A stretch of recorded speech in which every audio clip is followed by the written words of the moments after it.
Well, happy Hanukkah, everyone. We are celebrating here on CT Style today with an authentic dish. Welcome back, the one and only Mr. Sam Kantrow. I'm going to do work while we're talking, okay? Yeah, because we got to get this done. We do. You have some latkes already frying. Correct. So here's the thing, right? We're doing latkes two separate ways. The first one's the sort of traditional latke that you would do, and that's sort of a traditional fried latke. So in order for us to do that, let's kind of start putting that whole thing together. And we already kind of got ourselves in the right direction here. Potatoes in here, right? We shredded potatoes, exactly. I just got rid of, or shredded up most of one onion. Correct. Okay. So what you're going to do is you're going to put a large potato, you're going to put sort of a smaller sized onion. Crack an egg into it, okay? Right.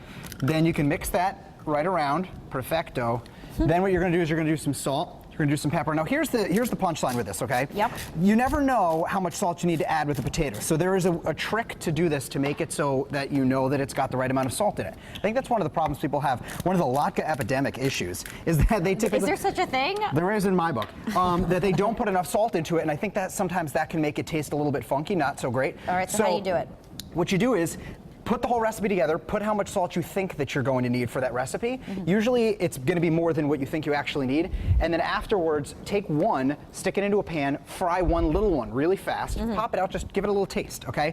So here's what happens when you're making latkes that happens frequently that is an issue. Okay. Notice how there's a little bit of liquid that's in there right now? So a few ways to get over it is you put some flour into it. A second thing that you can do is if you take it and then you put it together, just the potatoes, give it like 5-10 minutes or so, get some of the moisture out of it, and then you can smush it, and then you'll get rid of some of the moisture in there. All right, so let's take these, let's start frying these, right? Have you been making these your whole life?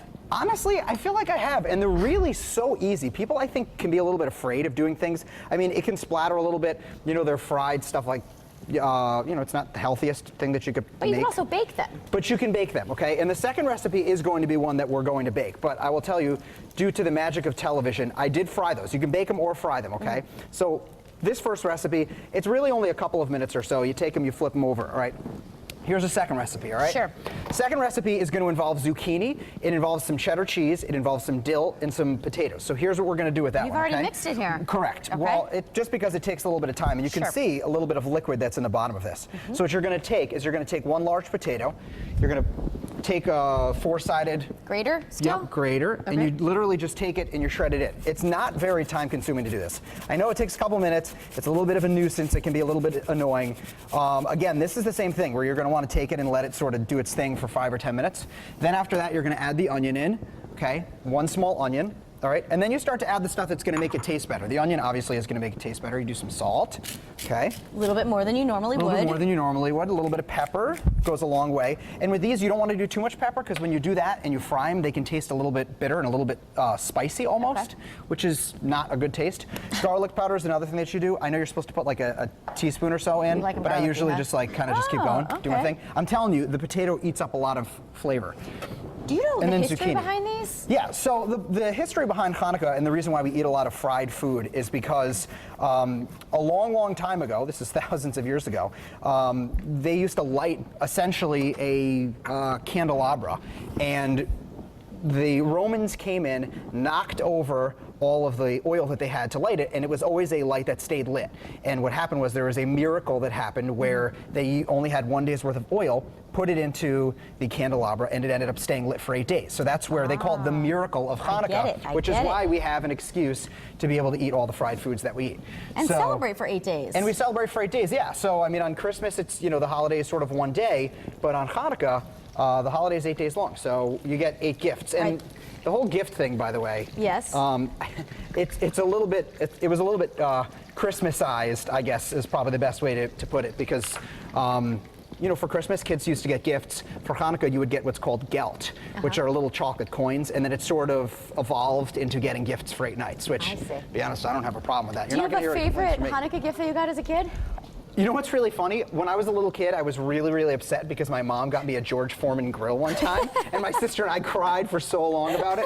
But the thing is, we really, really, really liked it. You probably use it now. I really do. I use it now. It's a Foreman grill that we have at home. George Foreman didn't pay me to say that at all.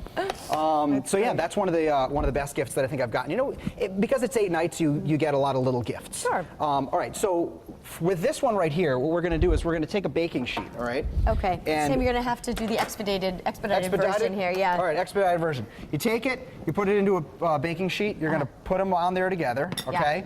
Throw them into the oven.